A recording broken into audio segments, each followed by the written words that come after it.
오늘 하루는 하나님의 은혜 가운데 감사하며 기쁜 하루이셨을까요? 아름다운 찬양 감사드립니다.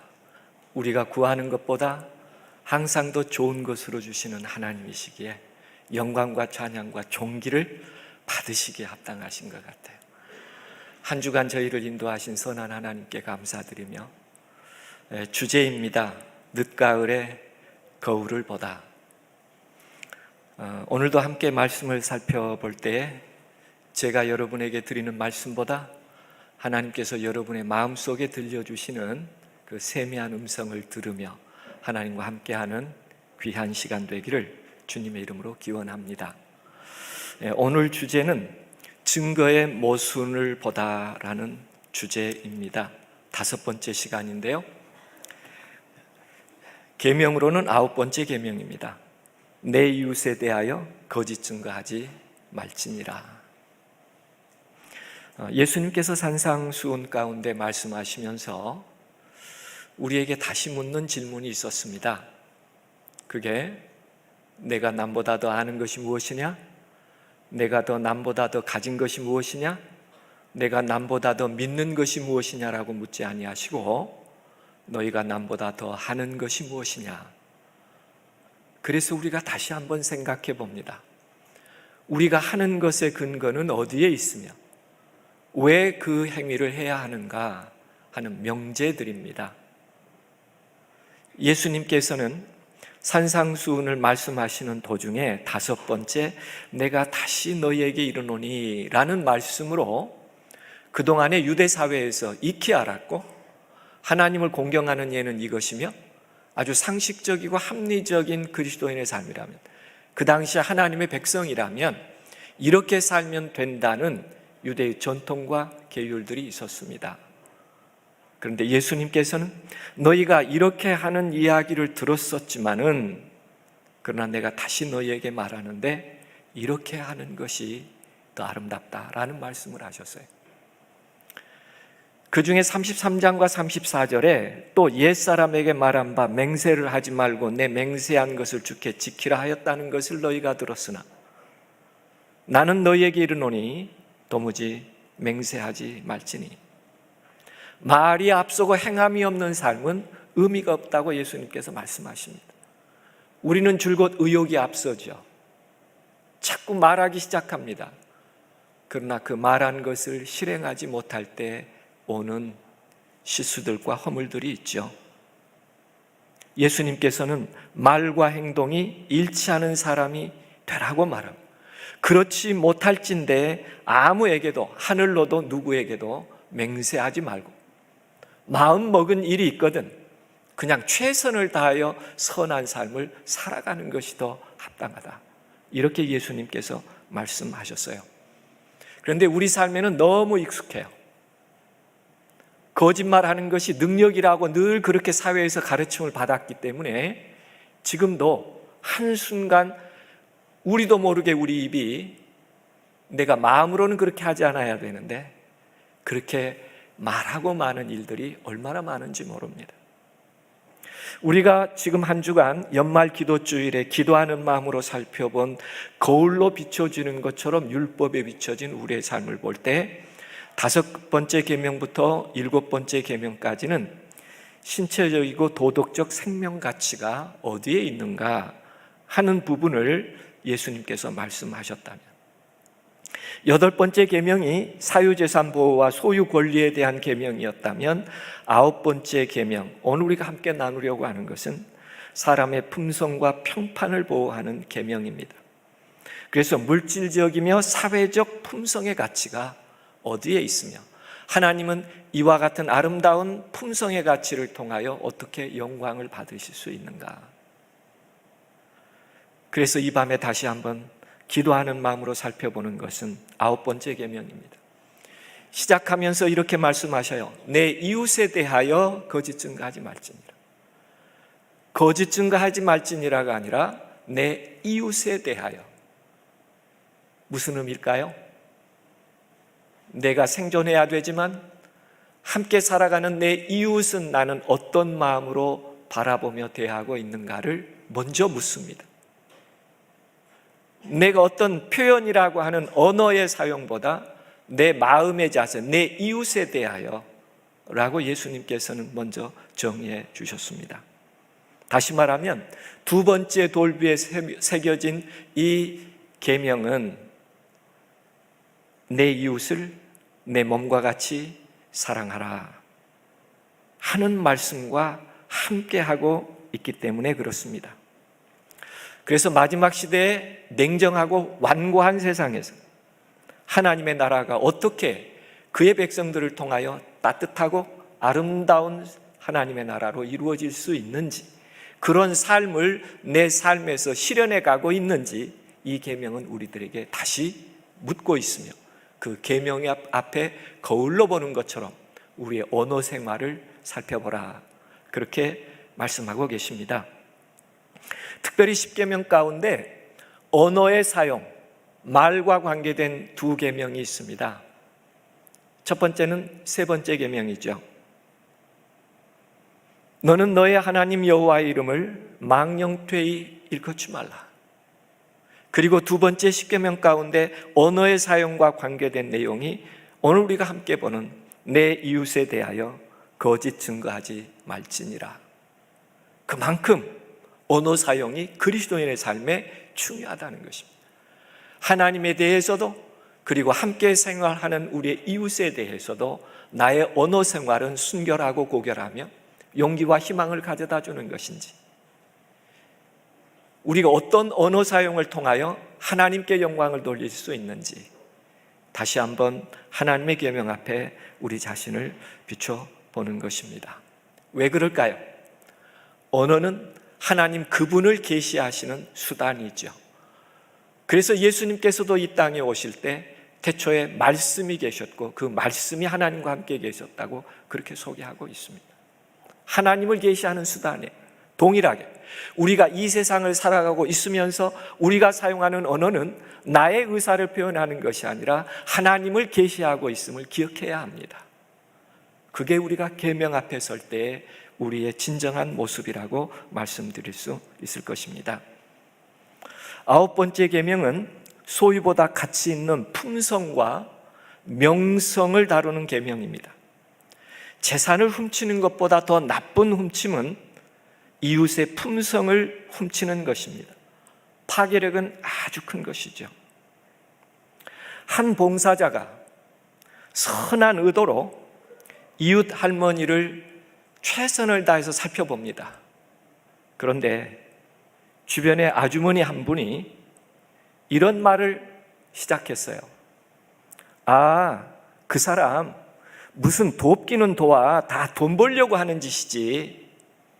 이 한마디가 정말 희생적으로 이웃의 어려운 할머니를 돕는 그 사람의 모든 것을 파괴시키기 시작합니다. 그 말을 듣는 사람은 다른 사람에게 무슨 얘기를 할까요? 아, 그 사람 돈 벌려고 한대. 그분의 진정한 사랑이 한순간에 허공에 날아가는 거예요. 그만큼 언어의 사용은 파괴력이 있습니다.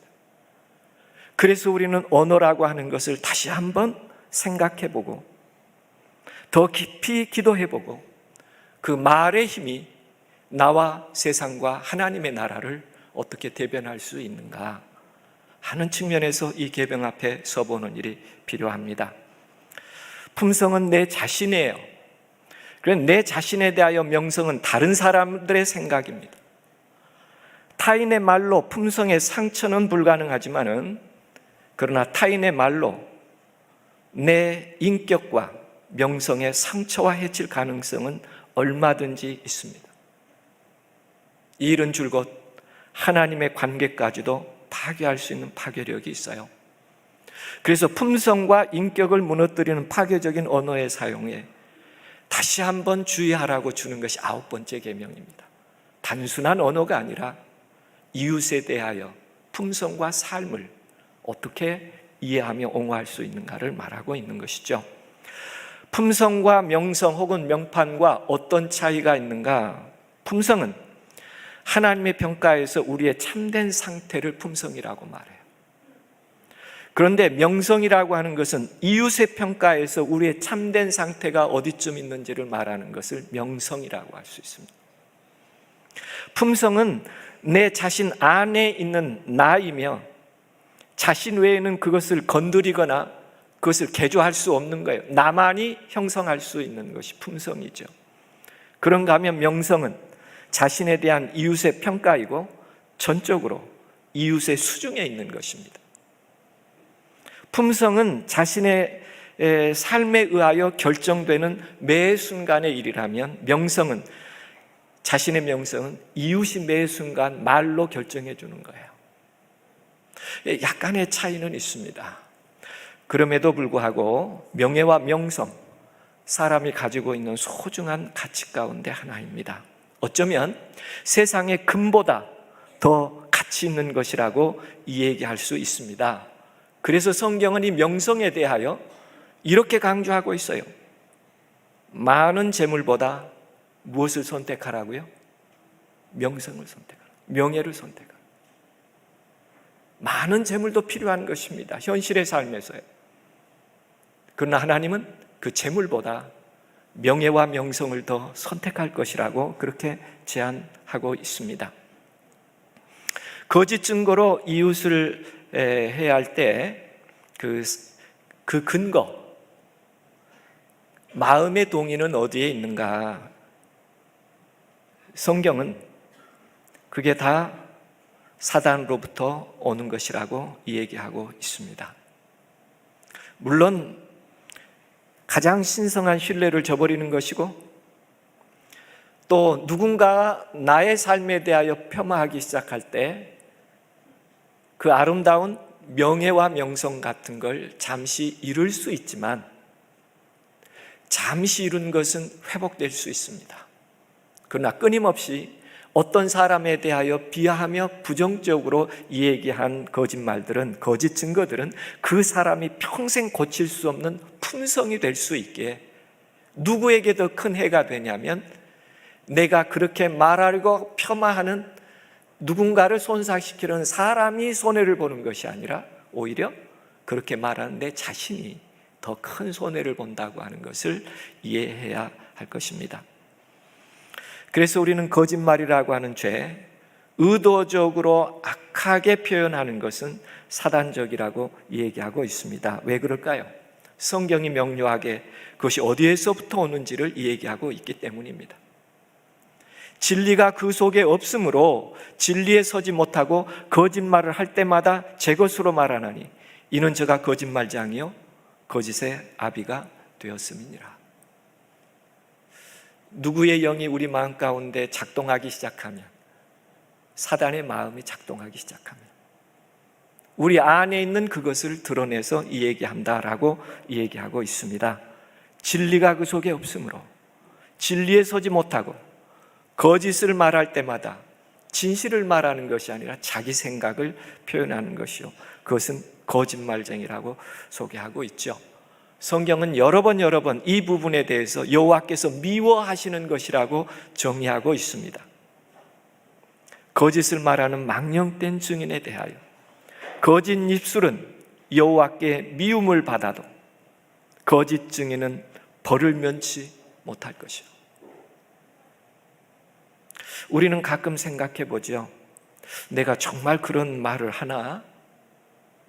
네, 다시 한번 오늘 저녁에 우리의 언어 사용을 정리해 본다면, 그리고 조금 더 하나님께서 원하시는 아름다운 언어 사용이 될 수 있다면 우리는 그 일을 선택해야 할 것입니다. 정말 거짓말은 발이 없어요. 그런데도 빠르게 유포됩니다. 마치 무엇과 같으냐면 위조수표와 같은 거예요. 거짓말도 유포되고 돌면 최종 위조수표를 받은 사람이 큰 손해를 보는 것처럼 그렇게 누군가에게 큰 피해를 나타내는 것이기에 여호와께서 미워하는 것이라고 그렇게 정의하고 있습니다. 모든 거짓말하는 자들은 불과 유황으로 타는 못에 참여하리. 거짓말을 좋아하며 지어내는 자마다 성 밖에 있으리라. 어떤 성이에요? 하늘 새 예루살렘 성 밖에 있을 것이라는 것입니다. 그러므로 거짓말이라고 하는 것, 어쩌면 사소한 것이라고 생각될지 모르지만 하나님의 계명의 정신에는 그것도 생명과 관계된 것이라고 명료하게 정의해 주고 있습니다. 내 이웃에 대하여 거짓 증거하지 말지니라. 주로 어떤 내용이 우리의 삶 속에 익숙히 이해되는 부분이냐면 거짓 증언입니다. 우리가 법정에 서지 않더라도 우리가 때로 일상에서 만나는 많은 경우에 증인처럼 진실을 말해야 될 때가 있어요. 그런데 가끔은 내가 그 사람 아는데, 내가 그 사람 좀 도와줘야 되는데, 그런 생각이 진실을 말하지 못하고 달리 표현할 때가 많이 있는 것이죠. 그런데 그때마다 모든 진실, 모든 진리말을 말할 수 있는 것은 누구를 신뢰하는 것이냐면 하나님을 신뢰하는 것입니다. 그 결과를 누가 책임져 주시겠다는 믿음으로 그렇게 고백하는 거예요? 하나님이요. 우리는 인간적인 계산을 합니다. 이게 더 좋을 거야, 이게 더 이로울 거야. 우리는 그 상태를 벗어나기 시작하면 우리의 매 순간의 사용도 하나님께 맡기는 믿음으로부터 시작할 수 있는 것입니다. 그래서 스가랴서에서도 이렇게 말합니다. 내가 행할 일은 이러하니라. 너희는 각기 이웃으로 더불어 진실을 말할 수 있어야 한다라고 얘기하고 있습니다. 하나의 의무이죠. 내가 행한 일은, 그것이 이웃과 더불어 일이든지 성문 앞에서 진실을 말하는 순간이든지 우리로 하여금 언제나 진실을 말할 수 있어야 한다. 이 부분에서 하나 더 저희가 깊이 정리해 봐야 될 것은 절반만 사실인 경우에 과장하거나 축소시키지 말아야 되지만 절반쯤의 진리는 거짓말인데 가장 사악한 거짓말이다. 테니슨이라는 분은 이렇게 정의하고 있습니다. 죄성과 죄의 본성을 숨기고 일부의 진실로 넘어가려고 하는 순수하지 못한 그 부분은 거짓이라는 것입니다. 그런데 참 많은 경우에 우리가 일부분만 사실로 얘기해요. 나머지 더 진실한 부분은 말하지 않는 경우가 참 많이 있습니다. 그러나 성경은 우리들에게 다시 말합니다. 절반쯤의 진리는 거짓말이라고 명료하게 얘기하고 있습니다. 모든 진실을 말하기 전에 그러므로 반드시 확인해야 합니다. 만약에 모든 지식이 없다면 나에게는 그 안에 대해서는, 그 분에 대해서는 아직 말할 준비가 안 된 것입니다. 쉽지 않는 일이죠. 그럼에도 우리가 기억해야 될 것은 명료하지 않을 때마다 내가 다시 한번 확인하는 일이 필요합니다. 그래야 실수하지 않고 이웃에 대하여 어렵게 하지 않는 일이기 때문에 그렇습니다. 9번째 계명 가운데 위증이라고 하는 것이 포함됩니다. 정의의 실현을 왜곡시키고 진실을 오도하기 때문에 9번째 계명을 훼손하는 것이 위증이에요. 다시 말하면 사람을 유리하게 하고자 편파적인 얘기를 하는 것, 9번째 계명 정신에 훼손되는 것입니다. 자칫 품성을 도둑질하는 것과 같기 때문에 그렇습니다. 참 어려운 일이에요. 저희가 함께 살아가면서요. 그럼에도 불구하고 우리 마음속에 기도해야 할 일이라고 생각되기 때문에 그렇습니다. 자칫 내가 다 알지 못하면 참 많이 실수하게 돼요. 분명한 증거가 있다고 할지라도 그것이 확실하게 입증되기 전까지는 그 사람을 유죄라고 할 수 없는 것입니다. 그런 예들은 참 많아요. 한 번은 남대국 목사님께서 말씀하시는 말씀 가운데 우산 얘기가 있었습니다. 아마 들어보신 분이 계실지 모르겠어요. 아침에 비가 오는 날 출근을 해야 하는데 우산을 살펴보니까 우산살이 부러져 있어요. 다른 우산을 들어보니까 또 우산 천이 찢어져 있어요. 그리고 보니까 이 우산 저 우산이 많이 좀 바르게 사용할 수 없는 우산들이 있어서 이분이 생각할 때 아이고 이거 오늘 우산을 다 고쳐야 되겠다. 그래서 살이 부러진 거 찢어진 거 우산을 몇 개를 들고 출근을 하면서 우산을 수리하는 집에 맡겼습니다. 그리고 점심시간이 됐어요. 식당을 갈 때는 비가 오지 않아서 식당을 갔습니다. 그런데 식사를 마치고 나오려고 하는데 비가 왔어요. 그 식당 입구에 우산꽂이가 있는데 늘 자기가 사용한 것과 같은 우산이 보여요. 그러니까 무의식 중에 이거 내가 우산 가져왔지 하고 우산을 쓰고 나가려고 하니까 식당에서 음식을 기다리는 한 분이 나오면서 아저씨 그거 제 건데 왜 가져가세요? 그리고 보니까 내가 올 때 우산 가져왔어요? 안 가져왔어요? 꼭 이게 내 우산하고 같아요. 모양이 손잡이가 같고. 아이고 죄송하다고 우산꽂이에 꼽아놓습니다. 저녁에 퇴근을 했어요. 수리된 우산을 찾았습니다. 꽤 여러 개예요. 이걸 가지고 시내버스를 탔습니다. 근데 자리가 없으니까 중앙에 출입문 쪽에 여러 개 우산을 들고 서 있으면서 두리번 자리가 없나 하고 뒤를 보는데 어떤 분이 약간 미묘한 웃음을 보여요. 저분이 왜 나를 보고 웃으시지? 그러나 크게 신경 쓰지 않았습니다. 그리고 버스 정류소에 버스가 섰어요. 그분이 뒤에서 나오시더니 이분을 바라보면서 한마디 합니다. 오늘 수지 되게 맞았어? 이러면서 내리는 거예요. 이분을 지금 뭘로 본 거예요? 우산 도둑놈으로 본 거예요. 왜요? 나는 분명히 봤거든요. 정심에 내 우산 가져가려는 거 내가 못 가지게 했으니까. 그런데 오늘 여러 개 우산 갖고 가잖아요. 아주 내 눈으로 똑똑히 봤거든요. 이 사람 뭐예요? 우산 도둑놈이에요. 그래서 오늘 수지 맞았다고 한마디 하고 내린 겁니다. 진실이 아니에요. 내 눈으로 분명히 봤을지라도 사실이 아닐 때가 얼마나 많은지 몰라요. 이것을 우리는 위증이라고 합니다. 잘못된 이야기예요. 그분의 진실을 왜곡시키는 거예요. 파괴력이 있습니다. 위기철 작가의 장편소설 9살 인생에도 이런 비슷한 얘기 나옵니다. 엄마가 허가도 안 된 어느 공장에 가서 일을 하는데 어떤 어린 사람의 잘못으로 화학약품이 눈에 들어가서 한쪽을 실명하고 그것으로 인해서 어머니가 많이 고통스러워해요.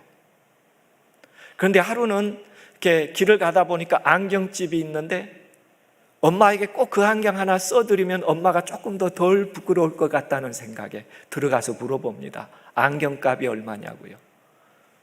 그 안경 값을 알았어요. 그리고 이 아들은 그날부터 막 이웃집 형님 일도 도와주고 막 이렇게 하면서 조금씩 용돈을 모아요. 뭐 하려고요? 어머니 안경 사주려고요. 그래서 이제 어머니 안경 사줄 만한 돈, 그게 좋은 돈이었겠어요? 잔돈이었겠어요? 막 모았으니까요. 잔돈들이에요. 그걸 가지고 학교를 갔습니다. 오늘 학교 마치면 어머니 안경 사드리려고요. 그런데 서울에서 전화하고 온 여학생이 자기 옆에 짝인데 담임선생님이 내가 오늘 돈을 갖고 왔는데 돈이 없어졌다고 얘기합니다. 돈을 찾아달라고. 그 이야기를 듣는 순간 이 학생은 마음이 막 콩당거려요. 이 학생의 돈은 아닌데 지금 나에게는 어떤 돈이 있어요? 꽤 많은 돈이 있는 거예요, 나에게는. 그래서 이 학생이 너무 좀 소심했던지 어떻든 그 학교에 토끼장이 있는데 토끼장에다가 그 돈을 넣어놓으려고. 근데 그것을 이 여학생을 두고 반장이 이 여학생을 좋아하는데 같이 앉아 있으니까 약간 라이벌 의식이 있었겠죠. 담임선생님이 가서 이 얘기합니다. 내가 봤는데요, 우리미가 저기 숨겨놨어요, 돈. 본 거잖아요, 자기가요. 선생님이 가봅니다. 토끼장에 돈이 있어요. 확인도 안 하고 이 아이를 데려다가 교무실에서 마구 때립니다. 참 아픈 일이죠. 나중에 이 옆에 있는 아이가 자기가 넣어놓은 것 잘못 알았어요. 정말 돈은 자기 가방에 있는 겁니다. 가끔은 우리가 내 눈으로 똑똑히 봤다고 할지라도 그게 다 진실이 아닐 수가 있어요. 그래서 우리 언어 사용에 많이 조심해야 됩니다. 또 하나의 유형은 이런 것입니다. 하얀 거짓말이죠. 우리에게 아주 익숙한 것입니다. 편의를 위해서, 유익을 위해서, 해롭게 보이지 않기 때문에.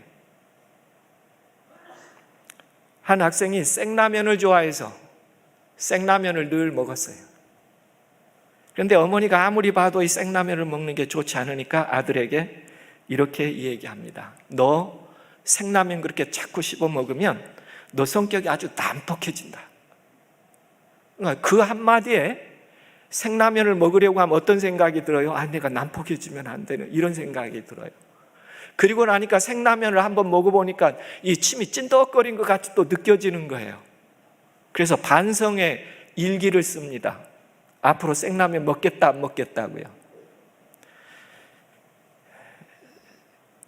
생라면 먹으면 성격이 난폭해진다고 연구에서 논문으로 발표한 적도 없어요. 그냥 엄마가 아이 생라면 못 먹게 하려고 한마디 한 겁니다. 나는 괜찮다고 생각했어요. 그러나 이것도 엄격히 보면 우리가 주의해야 할, 이 한마디 때문에 이 아이는 성장하면서 자유로운 선택을 파괴하는 병리적 현상 하나가 생겨난 겁니다. 아무것도 아닌 것 같지만요, 자라는 아이들에게 대단히 중요한 것입니다. 선의를 위하여 언제든지 거짓말을 할 수 있는 것도 사실이에요. 그래서 이 하얀 거짓말 가운데 이런 윤리적 문제 가운데 하나를 제기하는 분도 계십니다. 게스타포에 쫓기는 유대인이 너무 급해서 한 집으로 뛰어들었습니다. 저를 좀 숨겨주세요. 어떻게 경황이 없었어요. 그래서 유대인이 뒤 헛간 쪽으로 갔습니다. 이분의 생각에는 저 뒤에 헛간에 숨었다고 생각을 했어요. 그런데 바로 게스타포가 대문을 열고 들어오면서 여기 유대인 뛰어들어왔지, 어디 있어? 이렇게 막 묻는 겁니다. 여러분 어떻게 대답해야 되겠습니까? 여러분 같으면 어떻게 대답하겠어요? 안 들어왔다고 할 수도 있습니다. 들어왔는데 저 뒤에 헛간으로 들어갔다고 할 수도 있어요. 생명윤리에서는 생명의 문제일 때는 그 위기에 거짓말할 수 있다. 이게 생명윤리 관점에서는. 그러나 우리가 한 번 더 생각해 보면 분명히 그 유대인이 헛간 뒤로 들어갔음에도 불구하고 내가 그쪽으로 숨었습니다라고 진실을 말했을지라도 그 유대인이 꼭 잡힌다는 보장은 없습니다. 왜요? 그 유대인이 헛간에 들어갔다가 또다시 위기를 느끼고 내가 보지 못하는 순간에 이미 다른 곳으로 달아났을 가능성도 있거든요. 어떻든 이 하얀 거짓말은 쉬운 부분은 아닙니다. 그럼에도 불구하고 여기서 우리가 함께 생각해야 될 부분은 뭐냐면, 나는 거짓말과 거짓 진술, 내 언어 사용이 얼마만큼 진실에 예민하게 느끼고 있으며 내 언어 사용이 나를 형성하는 품성에 얼만큼 하나님께 기쁨을 드릴 수 있을 만큼 고결하고 정직한가 하는 것을 한 번 더 정리해 보라는 것입니다. 나의 도덕적 순수함, 고결함, 이것보다 더 심오한 아름다움은 없기 때문에 그렇습니다. 아마 사람에 따라서 차이가 있을 수 있겠어요.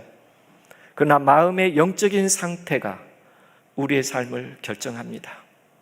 진실은 항상 진실된 마음에 있고 거짓은 항상 거짓된 마음에서 나오기 때문에 그렇습니다.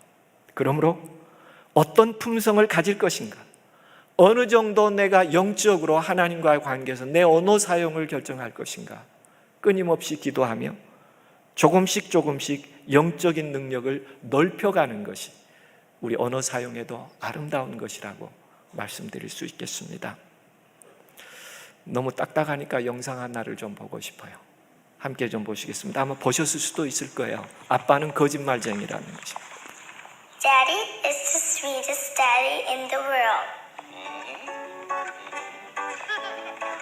Daddy is the most handsome, the smartest,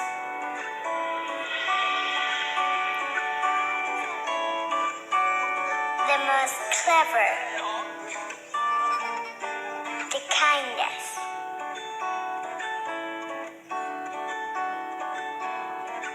He is my Superman.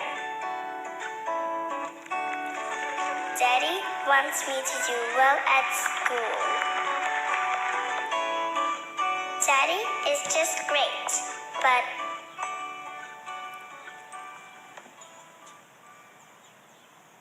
he lies.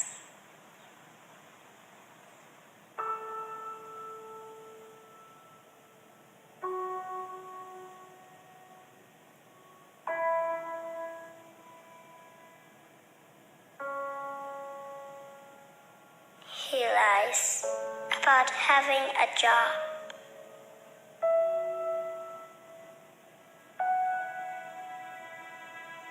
He lies about having money.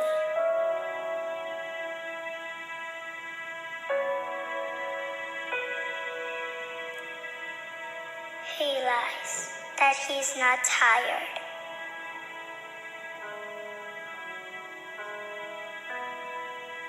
He lies that he's not hungry.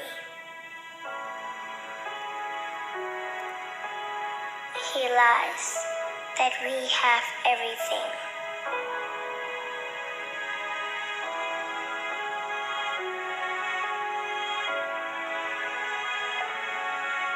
He lies about his happiness.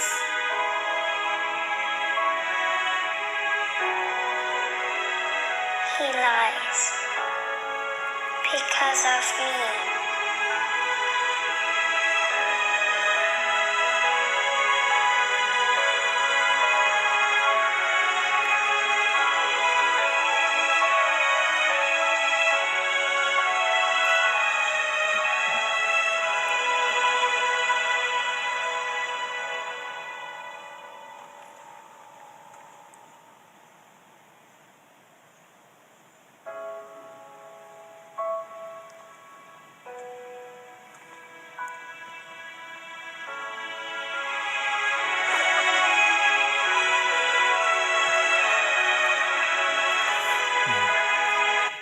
딸아이가 수상한 에세이 작품을 영상으로 만든 것입니다. 우리도 늘 이런 거짓말 하죠. 거짓말은 우리의 언어 이전에 우리의 마음이요, 우리의 품성의 상태를 드러내기 때문에 품성의 수준을 점검하면서 더 아름다운 삶을 함께 추구해 가는 그런 성도들이 되기를 간절히 기원해 봅니다. 때로는 아름다운 일에도 우리는 아픔을 간직할 수 있어요. 그러나 우리 마음에서 무엇이 우러나오는지는 대단히 중요한 것입니다. 만약에 거기에 선함이 아니라 악함이 있다면 우리는 다시 한번 우리의 마음에 무엇이 있는지를 정리해 봐야 합니다. 너희는 악하니 어떻게 선한 말을 할 수 있느냐? 이는 마음에 가득한 것을 입으로 말합니다. 선한 사람은 그 쌓은 선에서 선한 것을 내고, 악한 사람은 그 쌓은 악에서 악한 것을 내느니라. 우리는 연말 기도주일에 우리의 마음을 점검해야 합니다. 우리 마음에 뭐가 쌓여져 있는지요. 9번째 계명 가운데 결정적으로 우리의 품성을 준비하라는 말입니다. 내 이웃에 대하여 거짓 증거하지 말라는 말은 우리의 품성을 다시 한번 내가 살아온 일과 내가 사용한 언어들의 유형을 보면서 다시 한번 내 품성을 준비하도록 하신 분입니다. 우리가 사용하는 말 가운데 중상이라는 죄가 있습니다. 악의적으로 유포한 것을 중상모략이라고 합니다. 대부분 이너서클에서 일어나는 거예요. 아웃사이더에 대하여 이너서클이 우리끼리라고 하는 내포가 형성이 되면 가끔은 사실이 아닌 중상이 일어날 수 있습니다. 모략에 해당되는 것이죠. 이것도 우리 마음속에 하나님이 없을 때 일어나는 일입니다. 터무니없이 다른 사람을 헐뜯는 것을 중상이라고 해요. 간사하게 속이며 술수를 부리는 것을 모략이라고 해요. 이 두 가지가 함께 있으면 중상 모략이라고 합니다. 중상가들은 검보다 더 날카로운 날을 가진 자들이다, 그렇게 얘기하고 있습니다. 다른 사람을 해친다고 얘기하는 것이죠. 그 중에 하나가 논단입니다. 논단이라는 것은 뭐냐면 자기가 논하여 단정하는 거예요. 사실인가 거짓인가 확인함이 없이 자신의 논리가 항상 맞다고 생각하고 그것을 여러 사람들에게 반복적으로 얘기합니다. 그래서 어떤 사람에게 꼬리표를 딱 붙여요. 사람을 매도하는 것입니다. 9번째 계명을 어기는 것이라고 말씀드릴 수 있겠어요. 그래서 레위기서에 분명하게 얘기합니다. 너는 내 백성 중에서 돌아다니며 사람을 뭐 하지 말라? 논단하지 말라. 내 스스로 판단하고 그 사람 그것 때문이야, 그 사람은 이래서 그래, 단정하고 논단하는 것은 9번째 계명을 범하는 것과 같다고 얘기하고 있습니다. 성경은 얘기합니다. 남의 말하기를 좋아하는 자의 말은 별식 같아서 뱃속 깊은 데로 내려가느니라. 우리도 그래요. 누가 그런 말 하면 그 말이 더 재밌어요. 사실 확인보다는요. 그래서 또 그대로 옮깁니다. 그렇다더라. 그런데 이게 이웃에 대하여 아픔을 남길 수 있다고 성경은 얘기합니다. 그런 말장애가 없어지면 이 세상에 다툼도 없어진다고 얘기합니다. 그래서 다시 한번 언어의 사용을 생각해 봐야 해요. 마치 훔친 물건을 보관해주고 그 훔친 물건을 운송해주고 매매해주는 것을 우리는 장물압이라고 합니다. 그런 것처럼 우리의 논단과 잘못된 이야기들도 꼭 그처럼 부패한 사회에 편승하면서 아무것도 아닌 자기 생각의 이익을 위하여 그런 모습으로 살아가는 것을 하나님께서 원치 않으신다고 얘기하고 있습니다. 그래서 가끔은 물어봐야 합니다. 내가 들었던 말을 할 때에도 누구에 대하여 말하고 있는가? 누구에게 말하고 있는가? 어떻게 말하고 있는가? 언제 어디서 말하고 있는가? 다 한 번쯤은 우리가 조심스럽게 중상과 논단에 해당될 수 있는 여지가 있기에 스스로 중단하면서 우리 마음속에 물어봐야 할 질문들입니다. 그래서 시편 기자는 이렇게 얘기했어요. 여호와여, 내 입 앞에 파수꾼을 세우시고 내 입술의 문을 지키소서. 하나님을 바라볼 때 우리의 생각이 정리될 수 있기에 우리는 늘 계명 앞에 서는 그런 우리의 자세가 필요한 것 같습니다.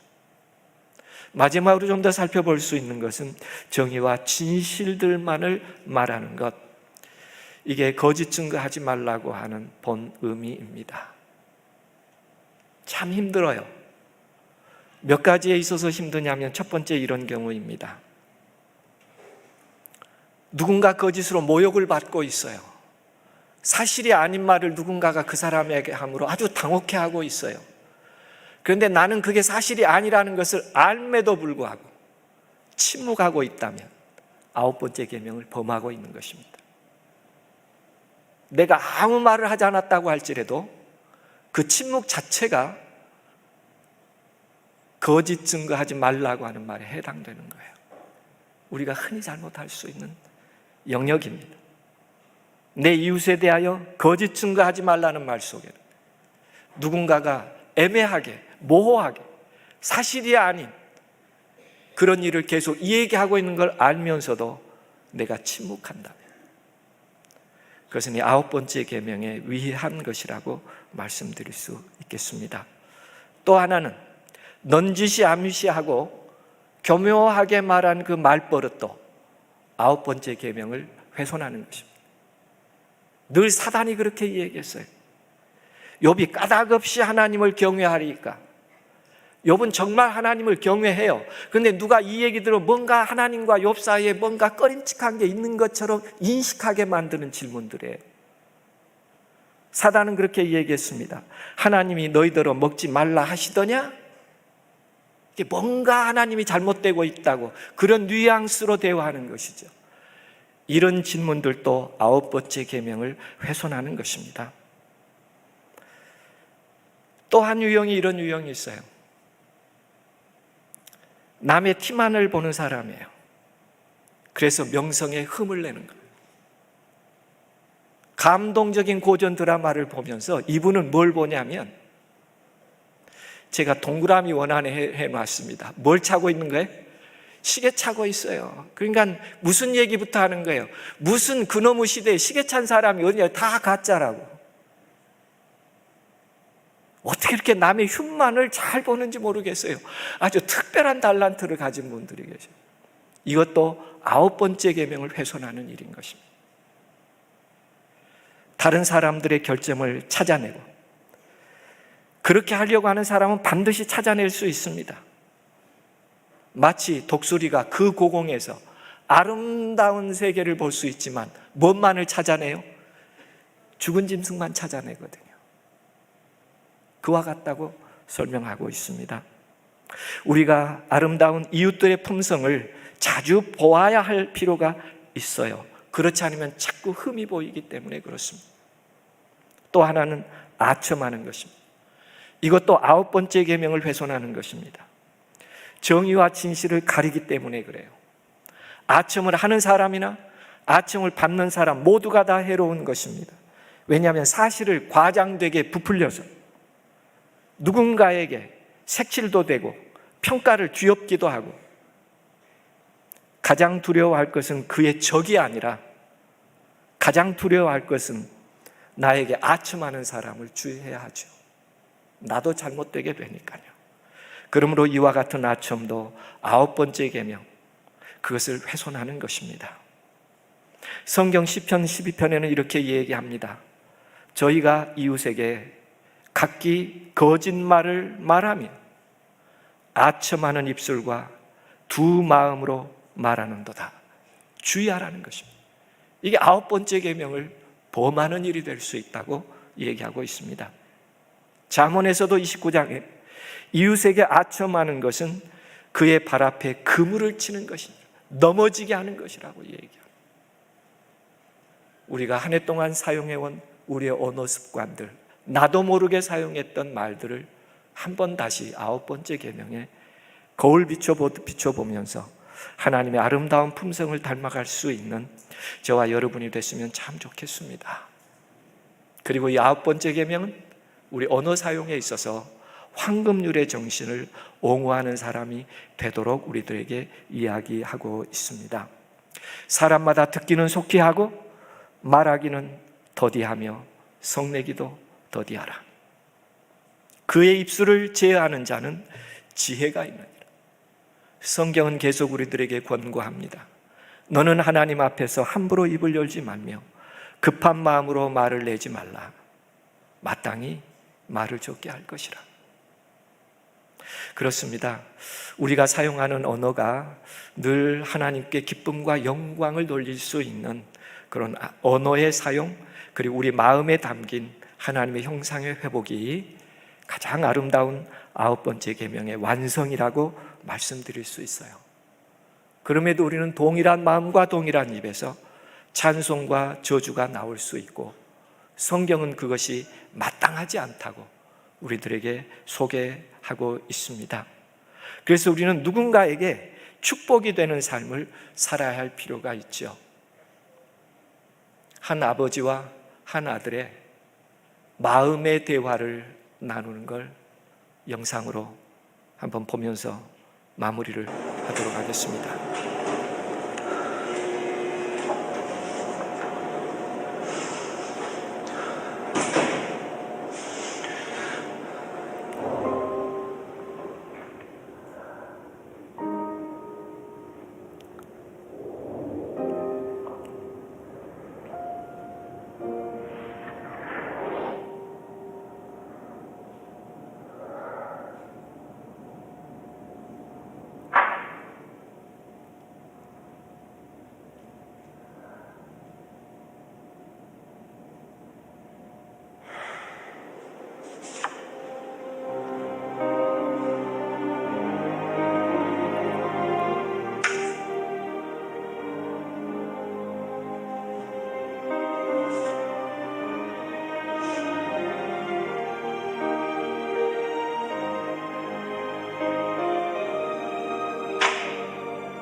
아들과 아버지 사이에 격한 감정이 폭발할 수도 있는 순간입니다. 언어는 축복이 될 수도 있고 그 순간에 언어는 저주가 될 수도 있습니다. 9번째 계명에서 우리는 다시 한번 축복이 되는 언어로 우리의 삶을 변화시켜 가도록 그렇게 우리들에게 분부하고 있습니다. 그러므로 온전한 사람은 언제나 실수가 있을 수 있지만 그러나 굴레 씌워서 입에 자갈을 먹여서 더 아름다운 사실로 나아갈 수 있도록 선택하며 하나님께 맡기는 사람입니다. 재림교의 정체성을 표현하고 있는 요한계시록 12장 17절도 하나님의 계명을 지키며 단순하게 안식일을 지키는 것을 의미하지 않습니다. 오늘 9번째 계명을 포함하여 하나님의 계명이 하나님의 품성으로 나타나서 마지막 어두워져 가는 세상에 하나님께 영광을 돌리는 삶으로 우리 언어 생활까지 완전히 지켜질 수 있을 때 우리는 재림교인이라고 하는 정체성을 완성해 갈 수 있는 것입니다.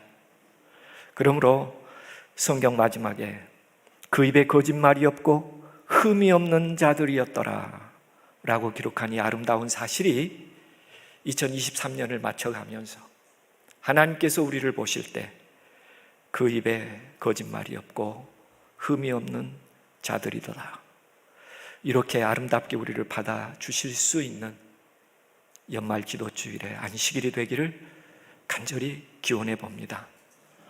우리 마음의 결정적인 품성을 준비하고 정의와 진실만을 말할 수 있는 사람이 되도록 하나님께 우리의 언어를 맡기고 그리고 우리 내면의 황금률의 정신으로 이제는 저주가 아니라 서로를 위한 축복이 되도록 그렇게 우리의 언어를 사용할 수 있는 저와 여러분이 되기를 간절히 바라면서 말씀을 줄이겠습니다.